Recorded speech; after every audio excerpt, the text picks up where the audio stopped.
Halo anak-anak sekalian, kita berjumpa lagi di dalam program History.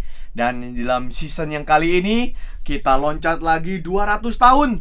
Kita sudah membahas dari tahun 1700-an terjadi kebangunan rohani di sana. Dan hari ini kita akan melihat di tahun 1900-an atau tahun yang cukup relatif dekat dengan zaman kita hari ini di tahun 2025. Maka apa yang terjadi ya di tahun ini? Nah, pada episode yang pertama ini Bapak akan sama-sama membahas ada satu fenomena yang terjadi setelah terjadinya First Great Awakening. Setelah terjadinya kebangunan rohani yang besar-besaran di Amerika Serikat, yang pertama, kemudian ada kebangunan yang kedua, maka orang-orang Kristen mulai timbul perasaan untuk lebih mendalami iman Kristen. Saya tidak mau jadi orang Kristen yang biasa-biasa saja. Saya tidak mau jadi orang Kristen yang hanya melakukan rutinitas belaka. Maka banyak orang-orang yang akhirnya semakin bergairah, semakin mengasihi Tuhan. Tetapi dari begitu banyak hal-hal yang semacam demikian, muncullah ada satu gerakan yang sekarang kita sebut dengan gerakan Pentakosta. Gerakan Pentakostalism. Gerakan ini dimulai di tahun 1900-an. Dan gerakan ini berdiri di Amerika Serikat melalui kerinduan untuk mereka mencari pengalaman rohani yang lebih tinggi. Kita bukan hanya sekedar hidup kudus, kita bukan hanya sekedar hidup suci di hadapan Tuhan. Yang namanya orang Kristen harus punya pengalaman rohani. Kenapa? Karena mereka berpikir bahwa kita ini dibaptis oleh Roh Kudus. Ini adalah baptisan setelah mereka percaya kepada Tuhan Yesus Kristus. Yang pertama, mereka mendapatkan anugerah. Mereka percaya pada Kristus. Mereka bisa diselamatkan. Mereka bisa dihapuskan dosa-dosanya. Tapi pertanyaannya adalah bagi mereka, apa tandanya dosaku sudah dihapuskan? Apa tandanya aku sudah diselamatkan? Harus ada tandanya dong. Kalau tidak, apa bedanya aku dengan orang dunia? Maka mereka berpikir, tandanya adalah Roh Kudus akan hidup di dalamku dan manifestasi Roh Kudus itu akan terlihat. Ada hal yang dikerjakan oleh Roh Kudus dalam hidupku, yaitu apa? Salah satunya bagi mereka adalah bahasa roh. Maka di dalam ajaran ini ditekankan setiap orang Kristen perlu berusaha untuk mendapatkan pengalaman bahasa roh. Kalau kita bisa berbahasa roh, baru kita bisa sah jadi orang Kristen, karena Roh Kudus ada dalam kita. Anak-anak sekalian, ajaran ini sebenarnya tidak ada di dalam Alkitab ya. Bahasa roh tidak berbicara mengenai hal yang dibahas hari ini. Tetapi Bapak mau bicara hal ini karena gerakan ini bergerak besar sekali di seluruh dunia. Dampaknya besar sekali. Dan gerakan ini dimulai oleh seorang bernama Charles Parham. Charles Parham. Dia percaya semua orang harus masuk dalam second blessing. Berkat yang kedua, tahapan yang kedua, harus bisa berbahasa roh, harus ada penyembuhan ilahi dan sebagainya. Ada tanda-tanda miracle, tanda-tanda mujizat yang besar, sehingga orang bisa masuk ke dalamnya dan menjadi orang Kristen. Maka dia mendirikan rumah kesembuhan ilahi, Divine Healing Home, di kotanya, namanya kota Topeka. Dan setelah itu dia menerbitkan juga majalah kesembuhan ilahi yang berisi kesaksian orang-orang yang sudah disembuhkan oleh kuasa Tuhan dan sebagainya.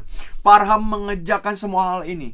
Dan kemudian temannya memberikan saran kepada dia, bagaimana kalau kamu bikin sekolah Alkitab, supaya orang-orang bisa belajar tentang ajaranmu, orang-orang bisa mengerti tentang apa yang kau kehendaki ini, yang kau pikirkan ini, dan orang Kristen bisa semakin banyak lagi yang mengikuti apa yang kau ajarkan.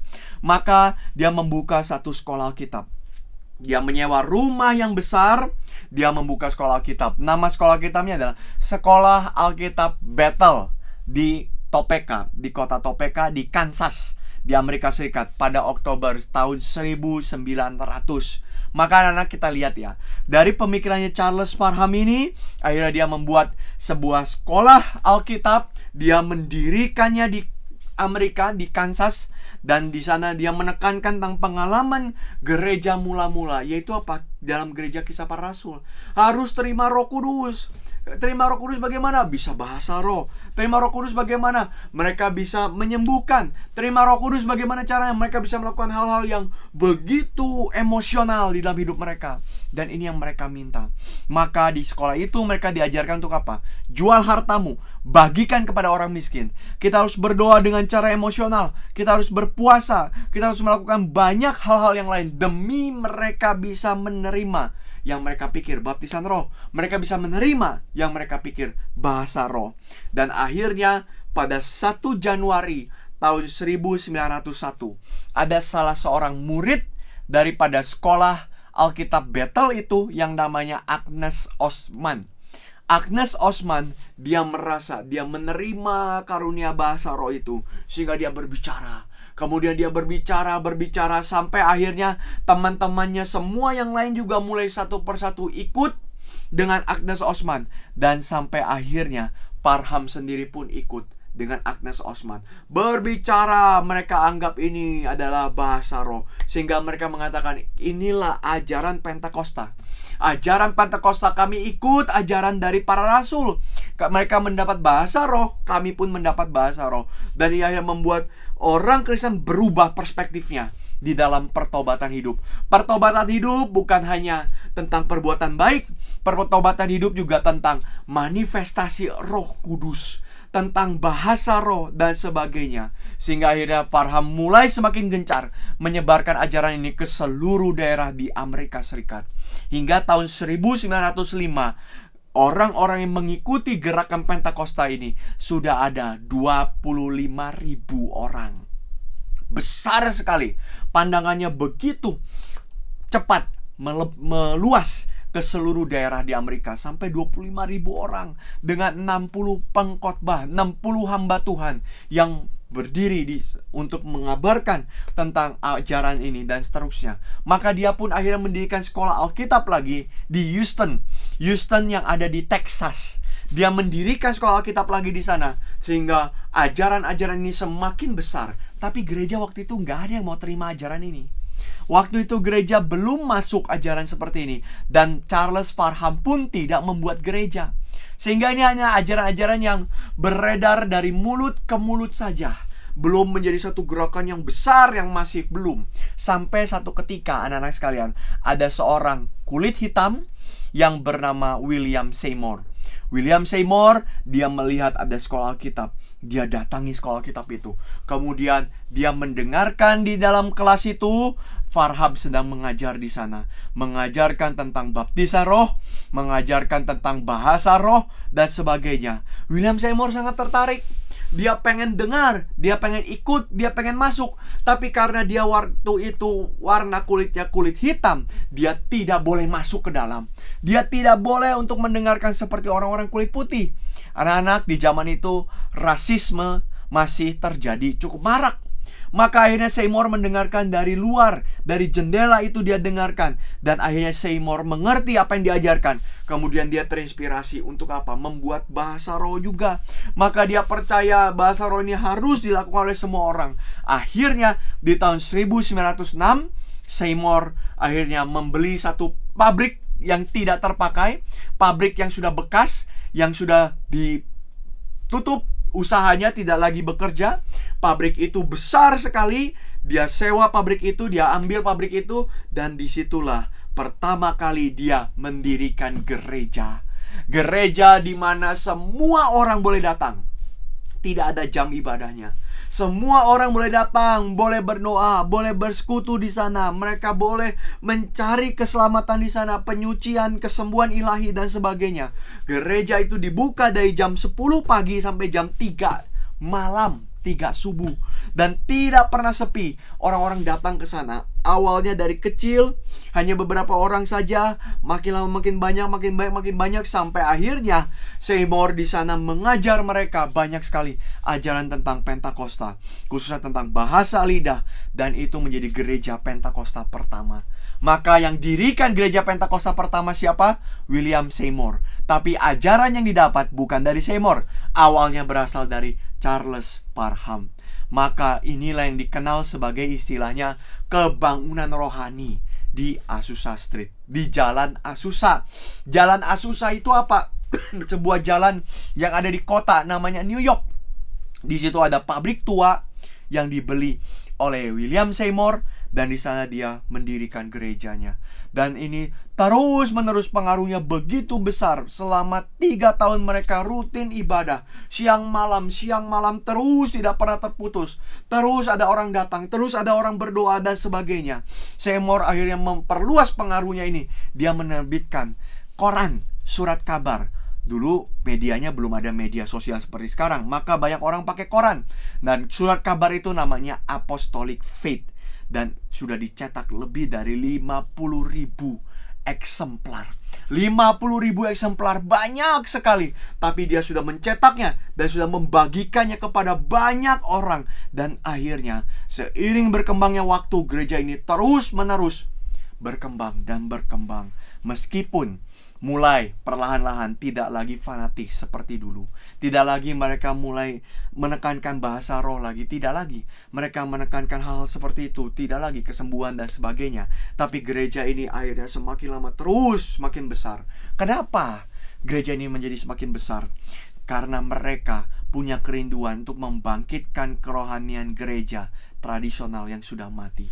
Sudah banyak orang-orang Kristen. Saya anak dari hamba Tuhan, saya anak papa mama saya orang Kristen. Saya datang ke gereja kenapa? Karena ikut papa mama saya. Maka akhirnya mereka ikut ke gereja sesuai dengan tradisi saja. Mereka tidak jalankan dengan hati mereka sungguh-sungguh mau menyembah Tuhan. Mereka datang ke gereja untuk apa? Karena disuruh.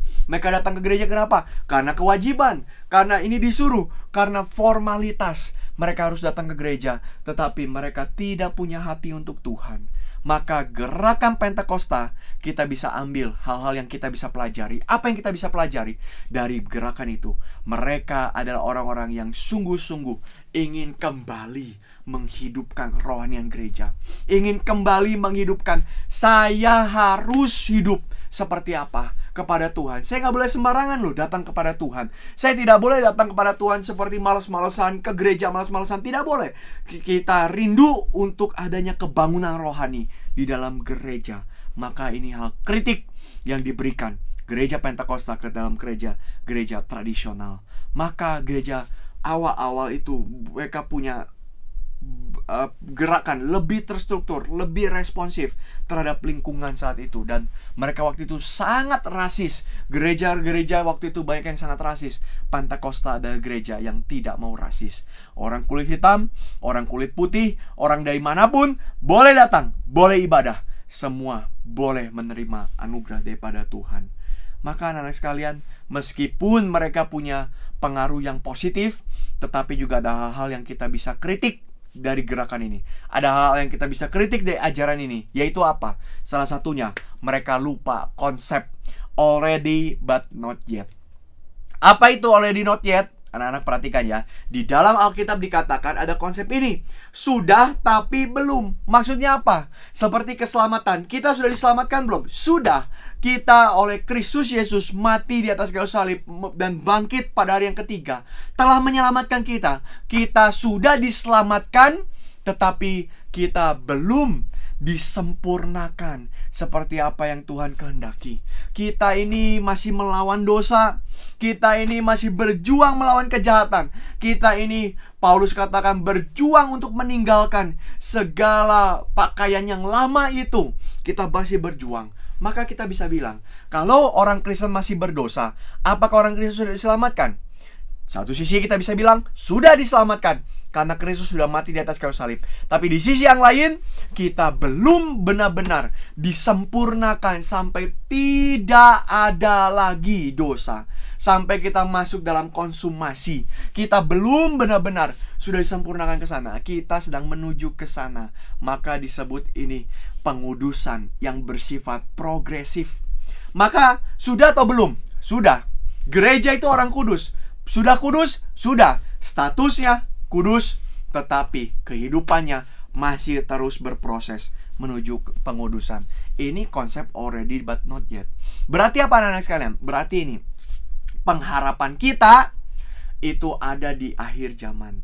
Tetapi dari sekarang kita sudah bisa merasakan itu. Pengharapan orang Kristen bukan di sini, bukan sempurna di sini, bukan sempurna sekarang. Saya harus jadi sekarang juga, tidak. Tetapi di dalam langit dan bumi yang baru, meskipun sekarang pun kita harus berjuang buat Tuhan. Kita tetap hidup di dalam anugerah Tuhan. Kita merasakannya.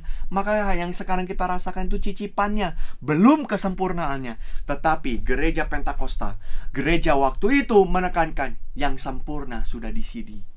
Sehingga akhirnya apa? Kalau mereka mengatakan yang sempurna sudah di sini, maka apa yang mereka harapkan di sana? Sulit untuk mengatakan hal itu. Maka ini tidak sesuai pengharapannya kekristenan, tidak sesuai dengan pengharapannya kitab suci. Pengharapan Kristen itu percaya bahwa kita, meskipun kita menikmati Tuhan di bumi ini, tetapi kenikmatan yang paling sempurna masih kita nantikan ketika langit dan bumi yang baru itu datang. Dan itu namanya pengharapan. Maka anak-anak sekalian, waktu kita melihat ada orang masih berbuat dosa, ada orang masih jahat, ada orang Kristen masih melakukan segala hal yang menukarkan hati Tuhan, kita bisa menyadari satu hal. Kita sudah terima anugerah Tuhan memang, tetapi kita bisa lihat pengharapannya di sana. Kita berjuang untuk ke sana, dan inilah pengharapannya orang Kristen. Sampai di sini anak-anak sekalian untuk histori kita pada siang hari ini, pada hari ini. Dan anak-anak sekalian, kita sudah membahas 9 season. Dan kalau anak-anak sekalian punya pertanyaan, silakan anak bisa memberikan pertanyaan di dalam nomor yang tertera ini. Mungkin anak-anak masih ada hal-hal yang ingin ditanyakan, yang ingin lebih tahu lagi, lebih dalam lagi diketahui tentang sejarah gereja Tuhan. Silakan anak-anak berikan pertanyaan itu di dalam nomor yang tertera. Dan nanti kita akan bahas seluruh pertanyaan di dalam satu episode. Terima kasih anak-anak sekalian. Sampai ketemu di dalam episode selanjutnya. Tuhan memberkati. Bye-bye.